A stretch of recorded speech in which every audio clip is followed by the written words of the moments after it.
Bienvenidos a su programa Respuestas Apologéticas, un espacio en que desde la razón daremos respuesta a sus dudas sobre la fe. Mi nombre es Dante Urbina, apologista católico, y voy a acompañarlos en este viaje.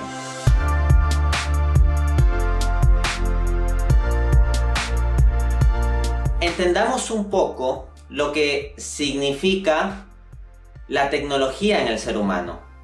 Lo que nosotros encontramos es que los animales se adecúan de forma natural a los ambientes naturales. Así, por ejemplo, las aves hacen nidos, las abejas pues construyen sus panales, los castores juntan estructuras de tronco y así podríamos poner varios ejemplos. Pero lo que encontramos es que todas estas adecuaciones que realizan los distintos animales a la naturaleza no rompen el orden natural, son simplemente adecuaciones dentro del mismo marco del orden natural. En cambio, en el caso del ser humano, lo que nosotros encontramos es una trascendencia a la naturaleza por tanto y en cuanto nosotros construimos un orden artificial.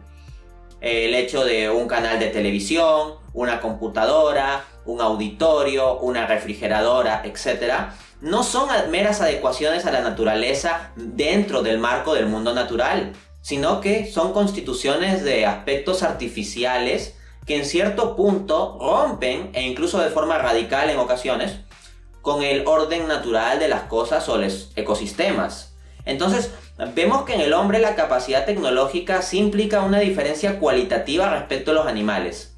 Pero aquí se plantearía la posibilidad de que tal capacidad se explique única y exclusivamente en virtud de la dinámica evolutiva, ¿no? Se dice el hombre eventualmente como homínido habría desarrollado el pulgar oponible, lo cual le habría permitido pues manejar objetos, herramientas con más facilidad, como el llamado Homo habilis, y después el hombre, por el proceso de bipedación, hubiera comenzado a andar pues erguido, ¿no? en dos patas, y eventualmente eso, pues al haber dejado sus manos libres con el pulgar oponible, le habría dado mayor facilidad de manipular objetos y con eso se habría dado el desarrollo tecnológico.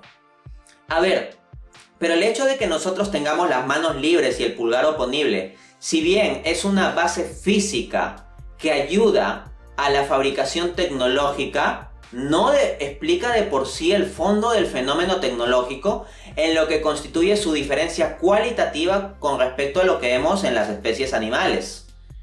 Esto es algo que ya lo notaba incluso un filósofo materialista como Marx.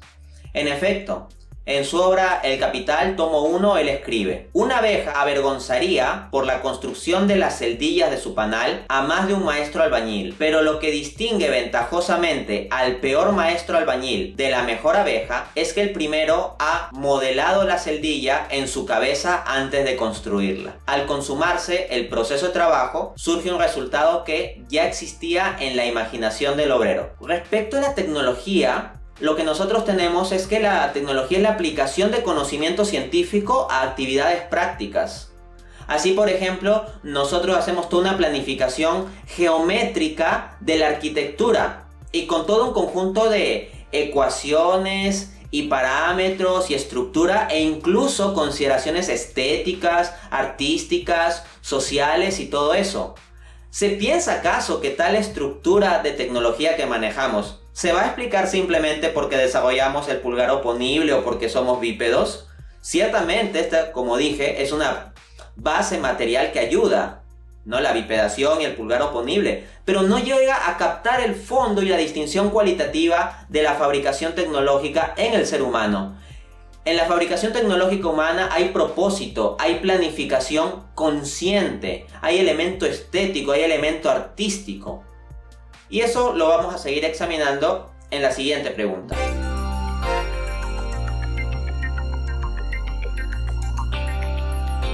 No, el arte tiene un elemento que va más allá de meramente lo que es la búsqueda del placer o la mera capacidad de comunicación. Porque para entrenarnos en la capacidad de comunicación, pues vamos, hay herramientas más básicas que nos permitirían hacer eso de forma mucho más eficiente. Y el arte no parece estructurarse meramente en esos términos. Pero abordemos esto más en específico. Consideremos, por ejemplo, la búsqueda del placer. Claro, muchas personas, y creo que en general, de hecho esto se ha descubierto, es una característica de los seres humanos, experimentamos placer al escuchar música armónica. Ok, pero del hecho de que nosotros los seres humanos experimentemos placer por escuchar música, y especialmente música bella, no se sigue que eso explique nuestra capacidad de hacer música. Vamos, a mí me daría mucho placer el salir volando como un águila por los aires, y no por eso me salen alas. El mero hecho de que eso se relacione con determinadas funciones placenteras en nuestro cerebro no explica de por sí el surgimiento cualitativamente distinto de lo que implica la creación artística. Hay más elementos. Consideremos, por ejemplo, el tema de la capacidad de comunicación. Se podría argumentar, bueno, el hombre al realizar el arte está ejerciendo formas sofisticadas de comunicar cosas complejas, y con eso pues va puliendo su capacidad de comunicación que lo ayuda en la dinámica evolutiva. Sin embargo, nosotros encontramos que gran parte del fondo, contenido y propósito del arte tiene que ver con comunicar cosas extremadamente abstractas, si lo ponemos desde una perspectiva materialista. Gran parte del mejor arte de toda la historia de la humanidad es arte religioso, en pintura, escultura, arquitectura y otras ramas. Y el punto es que, ¿qué es lo que se busca transmitir en el arte religioso? Pues la noción de Dios, de divinidad, no meramente una comunicación que nos haga más eficientes para el trabajo o para nuestras interacciones sociales y puntos, sino se busca un sentido de trascendencia.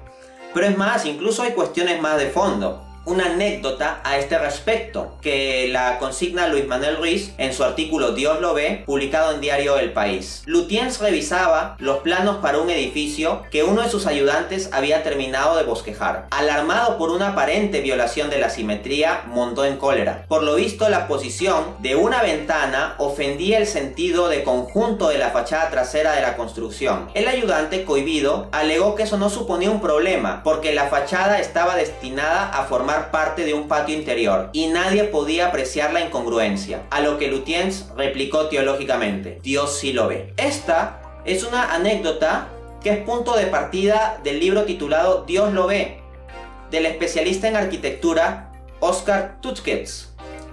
Y de hecho, en la reseña sobre este libro, que se consigna en la página de la editorial del mismo, Anagrama, leemos lo siguiente: ¿por qué los grandes creadores se empeñan en resolver aspectos de sus obras que ningún ser humano puede llegar a valorar? El autor analiza este misterioso fenómeno a través de las obras maestras de la arquitectura, la pintura, el cine, la jardinería, los toros, el teatro, y deduce que sus autores actuaron como si sus obras pudiesen ser observadas por un ser superior. Entonces parece que en la creación artística hay un elemento fundamental, al menos en gran parte de la misma, que va más allá de ser un mero impulso de entrenar nuestra capacidad de comunicación con otros seres de nuestra misma especie.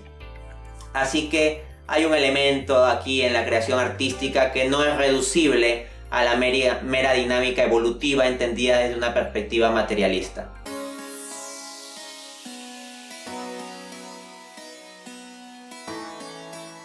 No, creo que es un non sequitur.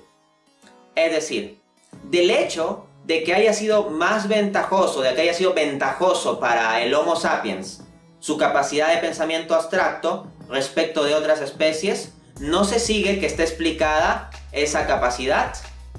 O sea, si tenemos que le es ventajoso, pues miren, a mí me sería muy ventajoso tener $1.000.000, pero eso no hace que me surjan $1.000.000. Entonces uno puede explicar a posteriori que la capacidad de pensamiento abstracto le permite al Homo sapiens tener una ventaja, sí. Pero eso no explica por qué a priori tal ventaja surgió en primera instancia. ¿Por qué surgió tal capacidad? De hecho, cuando nosotros vemos nuestro pensamiento abstracto, se dirige a elementos que van mucho más allá de la mera ventaja biológica sobre otras especies.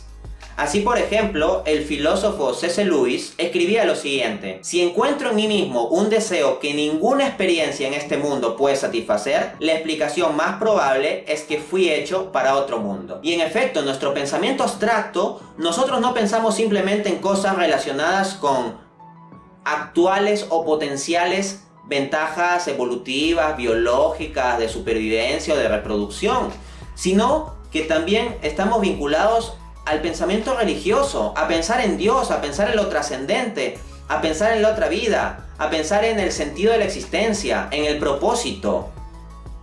Entonces vamos más allá en nuestro pensamiento abstracto de meramente las cosas que significan algún tipo de ventaja para la interacción o expansión nuestra en este mundo, ¿ok?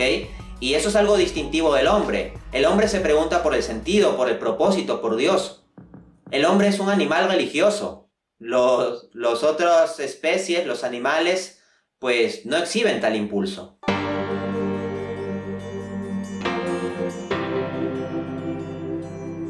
A veces los evolucionistas pretenden explicar, claro, nuestra capacidad de juicio moral meramente en términos de cómo organizamos como especie el tema del placer y el dolor. Pero resulta que cuando se piensa a fondo el fenómeno ético es sustancialmente distinto de la cuestión meramente de buscar placer o repeler el dolor. Esto lo encontramos, por ejemplo, en el filósofo Søren Kierkegaard, quien escribe un libro titulado O lo uno o lo otro, en 1843. Kierkegaard distingue entre la experiencia ética y la experiencia estética, la vida ética y la vida estética.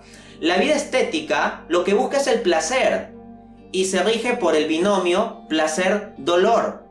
Luego Kierkegaard sostiene que la vida estética, a ver, la primera sería la vida estética, ¿no? Se rige por el binomio placer-dolor. Y luego la vida ética se regiría por el binomio bien-mal. Y la idea sería buscar el bien. Desde esta perspectiva, entonces, sí hay una distinción sustancial entre bien y mal y placer-dolor. No todo lo que nos genera placer lo concebimos como moralmente bueno. Hay muchas personas que consideran buenas cosas que no necesariamente le causan placer. En la tradición espiritual cristiana, por ejemplo, lo que encontramos es que el unirnos a la cruz de Cristo, algo que en términos biológicos, corporales o naturales no es placentero, constituye un enorme valor moral.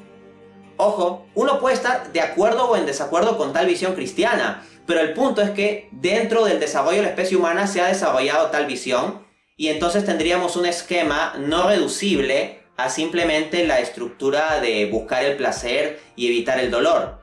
Uno podría decir, bueno, pero como especie nos conviene desarrollar la empatía, es decir, el hecho de que no hagamos a otros lo que no nos gustaría que nos hagan a nosotros. Entonces, como a nosotros no nos gusta el dolor, se lo evitaríamos a otros. Sin embargo, cuando uno profundiza en la tradición ética de lo que se ha desarrollado, no solo en el cristianismo, sino incluso entre los filósofos griegos, el permitir cierto dolor en las personas para mejorar su carácter moral es algo posible.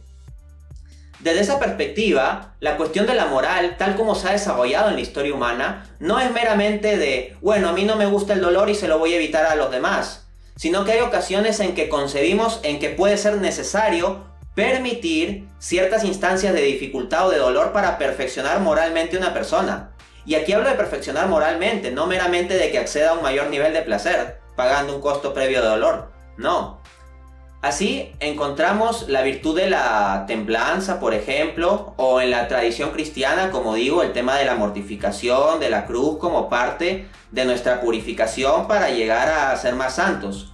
Repito, uno puede estar de acuerdo o en desacuerdo con eso, pero el punto es que los cristianos son seres humanos y son seres humanos que han desarrollado esa estructura de pensamiento sobre la moral y el mismo no es reducible entonces al binomio placer-dolor y ni siquiera meramente al tema de la empatía a un nivel biológico, porque podemos entender, como digo, que una persona podría soportar cierta dificultad, cierta molestia, cierto dolor a nivel natural, biológico, mundano, pero que al mismo tiempo eso le puede habilitar para un perfeccionamiento moral hacia, pues, algo sobrenatural, hacia el cielo, hacia Dios. En suma, lo que decía Lewis, ¿no? Que tenemos en nosotros un deseo que va más allá de las meras cosas de este mundo. Entonces parece que realmente fuimos hechos por un propósito que va más allá de este mundo. Y bueno, Eso ha sido todo por hoy. Nos vemos en un siguiente programa.